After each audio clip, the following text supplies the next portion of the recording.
بسم اللہ الرحمن الرحیم 12 ربیع الاول شریف کی اس سہانی گھڑی کا ہم سب کو بے صبری سے انتظار ہے۔ دنیا بھر میں لوگ عید میلاد النبی صلی اللہ تعالی علیہ وسلم کی برکتوں کے مشتاق ہیں۔ میلاد مصطفیٰ صلی اللہ تعالی علیہ وسلم کے جشن کی تیاریاں ہر طرف زور و شور سے چل رہی ہیں۔ انشاءاللہ تعالی ہر شہر، قصبے اور گاؤں میں جلوس محمدی پوری شان و شوکت کے ساتھ نکالا جائے گا۔ ہر طرف رسول صلی اللہ تعالی علیہ وسلم کے ذکر کو بلند کرنے کے لیے جلسے منعقد کیے جا رہے ہیں۔ لنگر، شربت، مٹھائیاں تقسیم کی جا رہی ہیں، اور خصوصاً اس دن کے لیے، خاص دن کے لیے، عید میلاد النبی کے موقع پر یہ سب بڑے پیمانے پر ہوں، اس کی بھی تیاریاں جاری ہیں۔ مساجد، مدارس اور اپنے گھروں کو لوگ سجا رہے ہیں، اپنے محلوں کو سجا رہے ہیں، اور یہ ساری چیزیں اس لیے ہیں کہ ہم سب کو، سارے لوگوں کو اپنے رسول، اپنے نبی محمد مصطفیٰ صلی اللہ تعالی علیہ وسلم سے بے پناہ عشق ہے، بہت محبت ہے۔ ہم ان موقعوں پر اپنی محبت کا اظہار کرتے ہیں تو ساری دنیا کے مومنین تن من دھن سے اس جشن کو منانے کے لیے پوری طرح سے تیار نظر آتے ہیں، اور انہیں بڑی خوشی حاصل ہوتی ہے کہ وہ اپنے محبوب محمد مصطفیٰ صلی اللہ تعالی علیہ وسلم کی ولادت کا دن بنا رہے ہیں، کہ یہ وہ دن ہے کہ جس دن اللہ نے اپنے حبیب کو بھیج کر سارے مومنین پر احسان فرمایا۔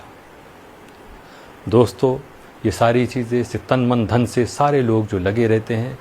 اسی لیے نہ کہ انہیں رسول محمد صلی اللہ تعالی علیہ وسلم سے محبت ہے،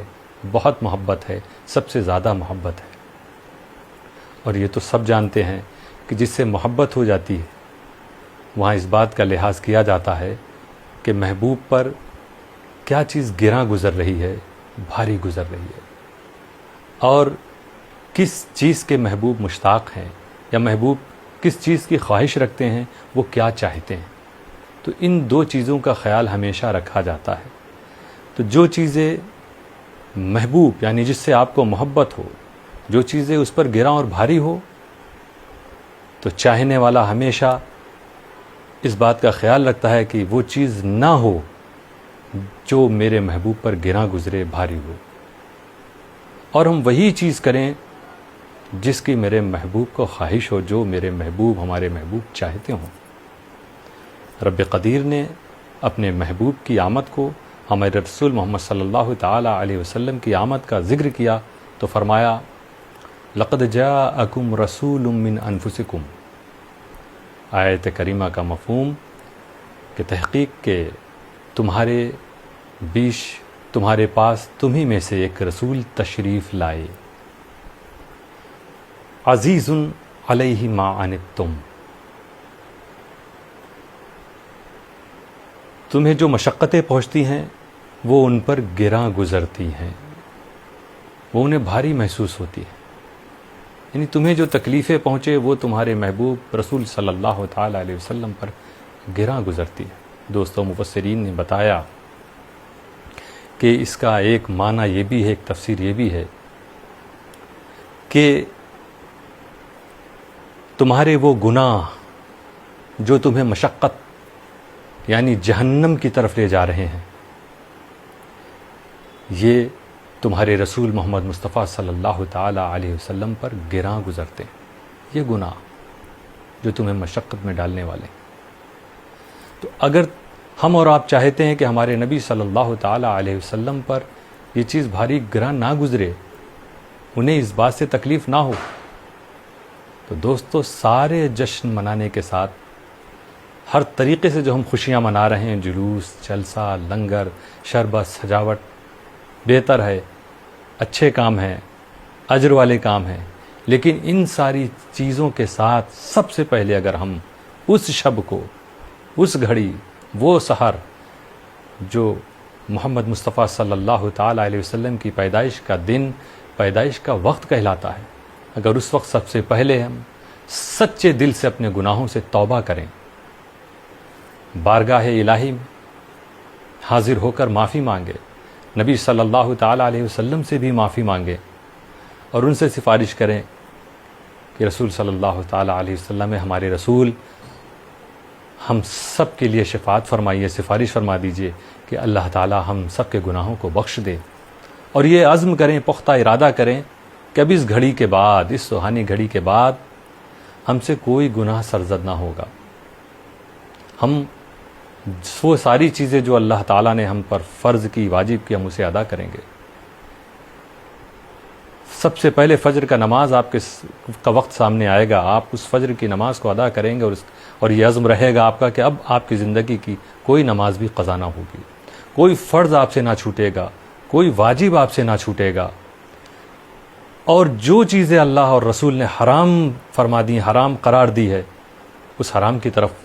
ہم اور آپ کبھی نہ جائیں گے۔ جس دن ہم اس عزم کے ساتھ 12 ربیع الاول کی شروعات کریں گے دوستو، اس توبہ کے ساتھ، تو ہمارے رسول صلی اللہ تعالیٰ علیہ وسلم کو سب سے زیادہ خوشی اسی وقت ہم سے ہوگی۔ پھر ہمارے یہ جلوس کی شان الگ ہوگی، ہمارے جلسوں کی شان الگ ہوگی، ہماری سجاوٹوں میں ایک الگ جلوہ نظر آئے گا، ہمارے لنگر اور ہم جو کچھ بھی تحائف، جو کچھ بھی خدمات پیش کر رہے ہیں، اس میں ایک الگ رونق نظر آئے گی۔ اور پھر یہ ساری وہ دشواریاں جو ہمارے سامنے آ رہی ہیں دوستو، نافرمانیوں کی وجہ سے اللہ تعالی ہم سب پر رحم فرمائے گا اور ہمیں خوشحالیاں عطا فرمائے گا، ہمیں عدل و انصاف کا ماحول ملنا شروع ہو جائے گا، امن و امان کی بہاروں میں ہم زندگی گزارنا شروع کر دیں گے، جس طرح ہمارے بزرگوں نے شان و شوکت کے ساتھ اسلام کے پرچم کو بلند کرتے ہوئے اپنی زندگی کو گزارا ہے۔ ہماری راہوں میں بھی کوئی رکاوٹ پیدا کرنے والا نہیں آئے گا۔ تو یہ موقع ہے ہم سب کے لیے کہ آنے والی جو شب ہے، آنے والی جو صبح ہے 12 ربیع الاول شریف، جہاں جہاں بھی ہو، ہم سب سارا اہتمام کریں، تن من دھن سے اس جشن کو مناویں، لیکن ساتھ میں ہم توبہ بھی کر لیں، کیونکہ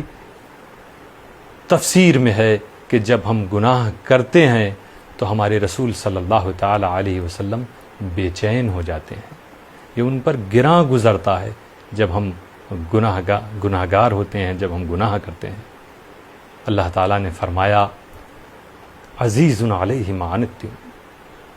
جو مشقتیں تم کو ملتی ہے وہ رسول صلی اللہ تعالیٰ علیہ وسلم پر گراں گزرتی ہے۔ تو ہمیں اپنے گناہوں سے توبہ کرنا ہے۔ آگے اللہ تعالیٰ فرماتا ہے حریص علیکم، کہ یہ نبی صلی اللہ تعالیٰ علیہ وسلم یہ حریص ہیں، یعنی یہ بہت خواہش مند ہیں۔ محبوب کی کیا خواہش ہے، ہم سب کو اسے بھی پورا کرنا چاہیے، اور محبوب کی خواہش یہ ہے کہ دنیا اور آخرت میں ہمیں عروج ملے، بلندی ملے، ہمیں کامیابی ملے، ہمیں بھلائیاں ملے دنیا اور آخرت میں۔ تو اس توبہ کے ساتھ ساتھ ہمیں یہ عزم و ارادہ کرنا چاہیے کہ اب ہم زیادہ سے زیادہ نیکیاں کریں گے دنیا میں، کہ جس کی جزا ہمیں دنیا میں بھی بہتر ملے، آخرت میں بھی بہتر ملے۔ اسی لیے اللہ تعالیٰ نے ہمیں دعا بھی سکھایا کہ ربنا آتنا فی الدنیا حسنۃ وفی الآخرۃ حسنۃ وقنا عذاب النار۔ تو دوستو توبہ کرنا ہے اور زندگی بھر اچھے کاموں میں لگے رہنا ہے، برے کاموں سے اپنے کو بچانا ہے۔ توبہ وہ چیز ہے کہ جس کے بارے میں نبی صلی اللہ تعالیٰ علیہ وسلم نے خود ارشاد فرمایا التائب من الذنب کمن لا ذنب لہ، گناہ سے توبہ کرنے والا ایسے ہی ہے جیسے اس نے گناہ کیا ہی نہیں۔ تو ایک سچی توبہ اگر ہم نے آپ نے کر لی دوستو، ہم پاک ہو گئے گناہوں سے، تو سوچو جو چیزیں ہمارے محبوب پر گراں گزرتی تھی، اب پلٹ کر وہ ساری، اب ہماری جو حالت ہوگی اس سے ہمارے نبی صلی اللہ تعالیٰ علیہ وسلم ہم سے کتنا خوش ہوں گے، وہ راضی ہوں گے تو ان کا رب بھی راضی ہوگا۔ اللہ تعالیٰ ہم سب کو اس موقع پر سچی توبہ کرنے کی توفیق عطا فرمائے اور ہم سب کی توبہ کو قبولیت کا درجہ عطا فرمائے۔ اللہم اغفر لی ولی والدی ولی جمیع المسلمین۔